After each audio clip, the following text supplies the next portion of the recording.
Hello everybody and welcome to another edition of Poland Daily Travel. We're here on the border near Medyka in Przemysl, and this is what is this? Not a refugee, but the reception center for people coming across.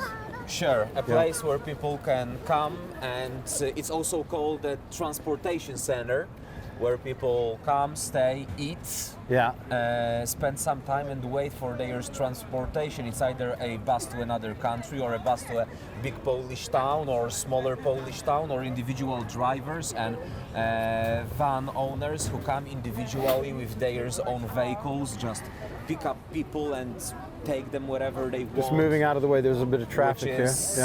Amazing logistic issue that happens right now in Poland. It's not coordinated by anyone. People just go there and voluntarily. It's a massive spontaneous effort, and this is what we need to tell people throughout the world, is that this is largely a coming together of individuals. Yes. It's not mostly government driven. It is. Yes, exactly. That's how I started everything. I just went to the border once for the first time, for the second time, and now I am literally organizing buses so that I can take 50 people at a time instead of 4 people at a time. Or 7 or 8 or something like that. No, 4 in my car. It's convenient, but it's not that big. It takes us a long time getting back, but all these little boats, if you will, these little vessels are taking people, and the bigger ships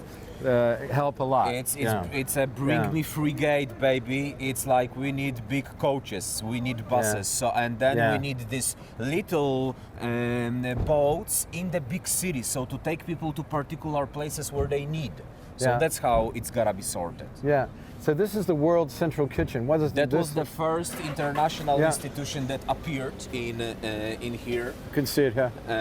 It was established by some master chef. Send them some money. Yeah. Let's send them some money. Here's some of their workers are pulling out in front of us. This is a hive of activity, and if you get anywhere near any of the things that are going on, there are people very busy. So we don't want to get in their way. It's one of the volunteer cars going out. Where are they from? The World Central Kitchen. I just heard of them as an international company helping in many refugee area places where Venezuela, Colombia situation, when in Greece many people were emigrating, they also popped up over there. So they were the first to appear and help from abroad.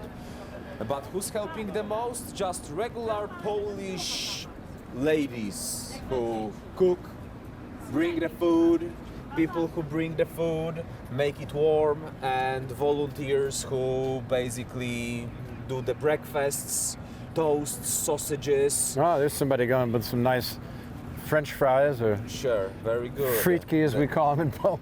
Looks like they're getting ready to have a nice meal. Eat some warm dish. They were on the way for a few days. Can you imagine? These people have come. Yes, some of these people have come from as far as Kharkiv and the eastern part, rushing, as we said, with very few personal items, sometimes not even enough clothing, enough warm clothing.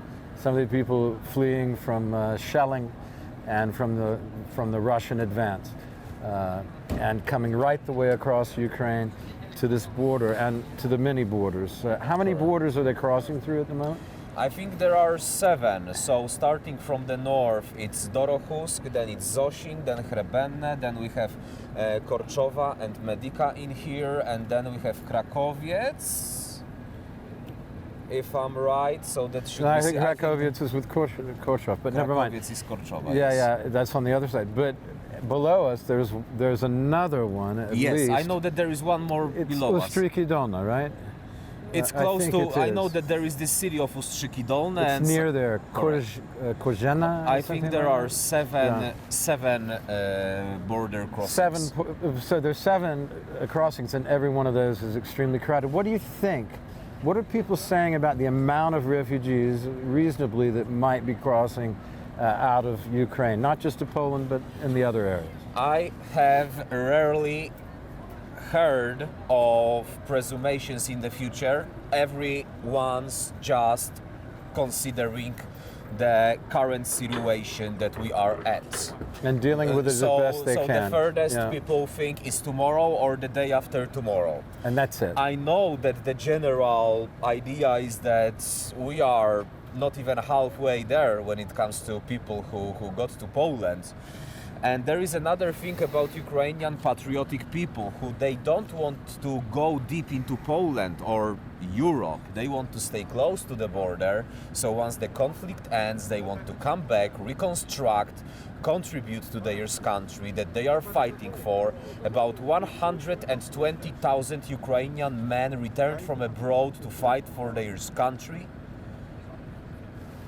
Where do you get that figure from? The 120,000? I watch the news all the time. You're just hearing that on the news. It's not something that you're hearing Yes. officially or something Yes. like that. But because there are a lot of people returning. There were tens of thousands. Correct. Yeah. And I mean, we are all astonished by Ukrainian heroism, of bravery of these people. Not just the fighters, but these people themselves who are coming across the border. Of course, and as leaving well. behind Look their at this lives. lady with Their a husbands, child. Yeah, I mean, she also took it on her arms and decided to walk the child to the safe place. And all the mothers are saying, I wouldn't escape if not my child. If not for the child, they would stay. About 20% of Ukrainian army are now women. That's what I heard as well. Yes, there are an amazing amount of women who are signing up and serving right beside the men in some capacity, at least as backup and providing. Somebody's got to load the guns, right? Yeah. If they're not firing themselves. They are. Well, I also wouldn't like to say all the stuff right now because I shouldn't. But there is a lot going on. And it seems that Ukrainian nation will prove to the world they deserve their independence. There must be an independent country of Ukraine on the map between Russia and the Western world. So to keep Europe safe, so to keep NATO safe.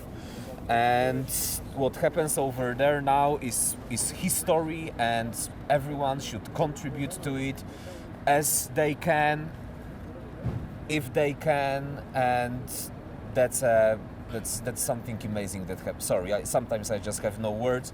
I just have tears to what happens right now, and that's it. I think we all feel the same.